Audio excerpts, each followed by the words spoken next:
Welcome to The Nameless. This story is not for everyone, but if you're still here, take a deep breath. Let's begin. I still have the recording on my phone.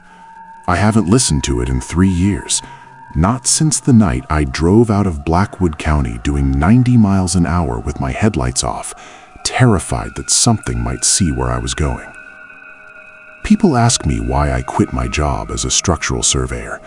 It was a good gig, paid well, lots of travel. I usually tell them I got tired of the mold and the asbestos, or that I wanted to settle down and stop living out of motels. That's the safe answer. It's the answer that keeps people from looking at me like I've lost my mind. But the truth is in that audio file. It's just 4 minutes of static, or at least that's what it sounds like at first. But if you put on noise-canceling headphones and really crank the volume, which I don't recommend you ever do, you can hear it. Beneath the white noise of the wind and the settling wood, there's a melody. It's a hymn. A choir of 100 voices singing in perfect, terrifying unison in a building that had been empty for 50 years. I didn't believe in ghosts before I went to St. Jude's.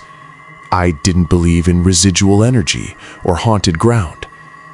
Now, I don't go near churches, especially not the old ones, especially not when it's quiet. Let me back up a bit so you understand I'm not some thrill-seeking kid with a ghost box in a YouTube channel. I'm a professional surveyor. My job was to go into dilapidated buildings, mostly forgotten industrial sites or condemned public properties, and assess whether they could be renovated or if they needed to be bulldozed. It's usually pretty boring work. You look for load-bearing rot, water damage, foundation cracks, that sort of thing. My firm got a contract to assess a property in a defunct mining town up north. The town itself didn't even have a name on modern maps anymore, just a cluster of grid coordinates. The only thing left standing that the bank cared about was the church, St. Jude of the Valley.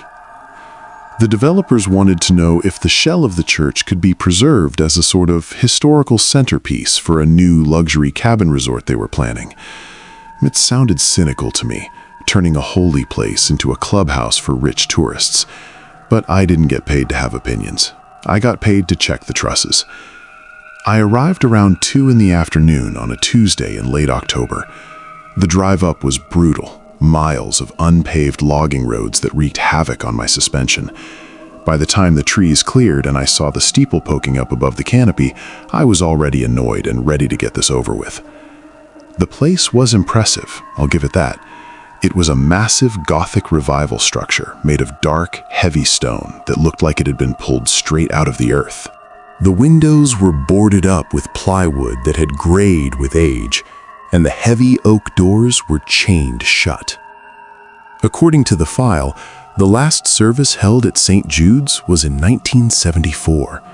The mine closed, the town dried up, and everyone just left. It wasn't a tragedy, just economics. The file said the keys were with a local real estate agent 3 towns over, but I had arranged to just cut the lock. Nobody had been inside since the Nixon administration. I grabbed my hard hat, my high-powered flashlight, a crowbar, and my clipboard. The silence out there was heavy. You know that kind of silence that feels like pressure in your ears? No birds, no traffic, just the wind rushing through the pines. I snapped the rusty padlock with a pair of bolt cutters. It gave way with a satisfying crunch. The chains rattled to the ground, echoing way too loudly in the clearing. I put my shoulder to the door and pushed. It groaned, the hinges screaming in protest, but it opened enough for me to slip inside. The smell hit me first. I expected rot, damp earth, maybe the ammonia tang of raccoon droppings, but it didn't smell like that. It smelled like beeswax candles and stale incense. It was faint, dusty, but distinct. It smelled like a church that had been used that morning, then sealed in an airtight jar for decades. I clicked on my flashlight. The beam cut through the gloom, illuminating a storm of dust motes dancing in the stagnant air. "Hello?" I called out. Pure habit. We're supposed to do that to warn off squatters or junkies. My voice didn't echo. The space just swallowed it. The interior was pristine in a really unsettling way. Usually places left alone this long are trashed. Kids break in, smash windows, spray paint pentagrams on the walls. But St. Jude's was untouched. The pews were lined up in perfect rows. The hymnals were still in the racks on the backs of the seats. Even the altar cloth was still there, though it had disintegrated into lacy tatters that hung like spider webs. It was a time capsule. I should have been thrilled. A preserved structure makes my job easier. But instead, I felt a prickle of unease run down the back of my neck. It felt too private. It felt like I had walked into a room where everyone was hiding, holding their breath, waiting for me to leave. I started my grid search. I checked the floorboards near the entrance, solid. I checked the walls for water intrusion, dry. I moved systematically, trying to focus on the engineering, trying to ignore the feeling that the eyes of the statues in the alcoves were tracking me. I was about halfway down the center aisle when I heard it. Thump. I froze. I clicked my light off instantly, standing in the pitch black, listening. Silence. I waited a full minute, nothing but the blood rushing in my ears. I clicked the light back on. "Is anyone in here?" I yelled, my voice cracking slightly. "I'm with the structural engineering firm. You're trespassing." Nothing. I let out a breath I didn't know I was holding. Old buildings make noise, I told myself. Thermal expansion. Wood contracting as the temperature drops. Rats. I moved toward the altar. I needed to check the roof supports, which meant I had to go up to the choir loft. The stairs were tucked away in the back corner. They were narrow, spiral, and made of wood that looked questionable. I tested the first step. It held. I started climbing, the wood groaning under my boots. As I reached the top of the stairs and stepped onto the balcony of the choir loft, the air temperature dropped. I mean, it plummeted. I could see my breath in the beam of my flashlight. It was easily 20 degrees colder up here than on the ground floor. And then the sound started. It wasn't a thump this time. It was a hum, a low, vibrating resonance that I could feel in the soles of my feet. I spun around, shining my light across the loft. It was empty, save for the massive pipe organ that dominated the back wall. The pipes rose up like jagged metal teeth toward the ceiling. The wind, I thought. It has to be the wind blowing across the top of a chimney or a loose shingle. I walked over to the organ. It was a beautiful, terrifying machine. The keys were yellowed ivory. I reached out and touched the wood of the casing. It was vibrating. I pulled my hand back like I'd been burned. The hum was getting louder. It wasn't just a mechanical vibration anymore. It was modulating, changing pitch. I stepped back toward the stairs. Okay, I whispered to myself.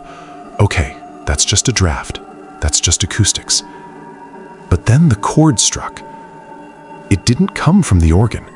It came from the air around me. A perfect major chord swelled from nothing. It wasn't an instrument. It was voices. Human voices. My logic centers scrambled to find an explanation. Was there a radio left on? Was there a squatter with a Bluetooth speaker messing with me? "Who's there?"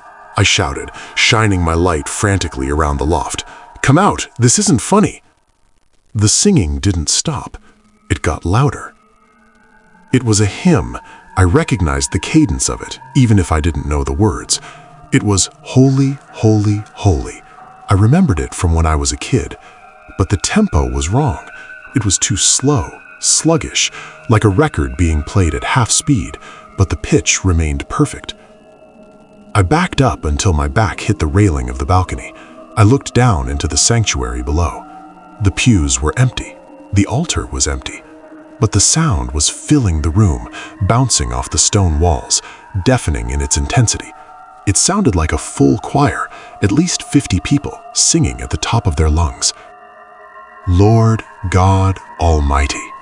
The words were clear now, but the tone, it was devoid of emotion. It was mechanical, flat. It sounded like a simulation of a choir, not actual people. I needed to leave, now. I turned to the spiral staircase, but as I swept my flashlight beam across the organ bench, I stopped.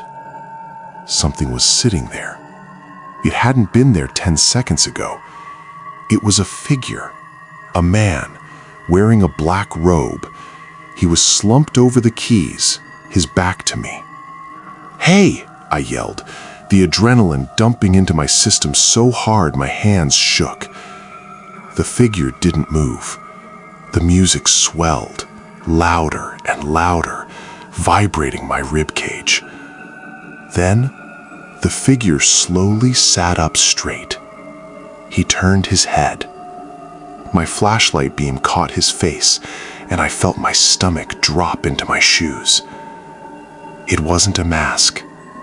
It was a face, but it was wrong. The skin was like dried leather, pulled tight over the skull. The eyes were missing, just deep black sockets filled with dust. But the mouth was moving. It was opening and closing in perfect synchronization with the hymn, but it was opening too wide. The jaw unhinged, dropping down to the chest, then snapping back up. And he wasn't alone. I swung the light to the left. Standing in the shadows of the choir loft, in the corners I had just checked, were others, dozens of them, men and women, dressed in clothes from the 70s, polyester suits, floral dresses, but gray and covered in 50 years of dust. They were standing perfectly still, their hands at their sides. They weren't ghosts. They looked solid. They looked like dried-up corpses that had been posed there. But they were all singing. Every single one of them had their mouth open, that same impossible, unhinged gape. The sound wasn't coming from their throats, though. It was coming from deep inside them, a dry, rasping sound that layered together to create that beautiful, terrible music. All the saints adore thee. The volume was physically painful now. It felt like the air pressure in the room was crushing me. One of the women in the front row, wearing a faded blue hat, swiveled her head toward me. Her body didn't move, just her neck, twisting with a dry crack that I heard even over the singing. She had no eyes, just those empty, dusty pits. Then the man at the organ stood up. He didn't use his hands to push off the bench. He just rose, stiff as a board, like a puppet being pulled by a string. He turned his entire body toward me. The singing stopped. It cut off instantly, no fade out, just an abrupt, razor-sharp silence that was louder than the noise had been. The sudden lack of sound threw me off balance. I stumbled back against the railing. The man at the organ took a step toward me. His foot hit the floorboards with a heavy, solid thud. Then the woman in the blue hat took a step. Then the whole group, moving in unison, took a step. Thud. They were boxing me in. They were blocking the stairs. Panic, raw and animalistic, took over. I couldn't go down the stairs. I was trapped on the balcony. The man in the center opened his mouth again. This time, no music came out, just a sound like dry leaves skittering on pavement. "Join," he wheezed. The word was barely intelligible, formed by dead lips that shouldn't have been able to speak. "Join," the woman echoed. "Join, join, join." They started chanting it faster and faster, their unhinged jaws flapping loosely. I looked over the railing. It was a 15-foot drop to the pews below. The group lunged. They moved with impossible speed, jerking forward like stop-motion animation gone wrong. I saw hands reaching for me, withered, claw-like fingers with long, yellow nails. I didn't think. I vaulted over the railing. I hit the pew below hard. I felt a rib crack and the wind get knocked out of me. The pain was blinding, white-hot, but the terror was stronger. I rolled off the pew and onto the center aisle, gasping for air. From above, I heard a sound that will haunt me until I die. It was the sound of bodies throwing themselves over the railing. Thump, thump, thump, thump. They were raining down from the choir loft. They hit the floor with sickening crunches, limbs snapping, bodies twisting at unnatural angles. But they didn't stop. I scrambled to my feet, clutching my side. I shined the light back toward the altar. They were rising from the floor. Broken legs, twisted spines, necks snapped sideways. It didn't matter. They were crawling toward me, dragging themselves over the pews, their mouths still hanging open in that silent scream. I ran. I ran faster than I have ever run in my life. I sprinted for the heavy oak doors, the darkness behind me alive with the sound of shuffling feet and dry, wheezing breaths. I hit the doors with my good shoulder. They didn't budge. I had pushed them open. I hadn't locked them. But they were stuck fast. I could hear the scratching on the floorboards behind me. They were getting closer. I dropped the flashlight. I grabbed the handles with both hands and pulled, screaming, putting every ounce of hysterical strength I had into it. "Let me out! Let me out!" The doors groaned, but held. I could feel the cold air radiating off of them. They were right behind me. I could smell the dust and the stale incense and the rot of old clothes. I squeezed my eyes shut, bracing for the feeling of cold hands on my neck. And then I remembered the crowbar.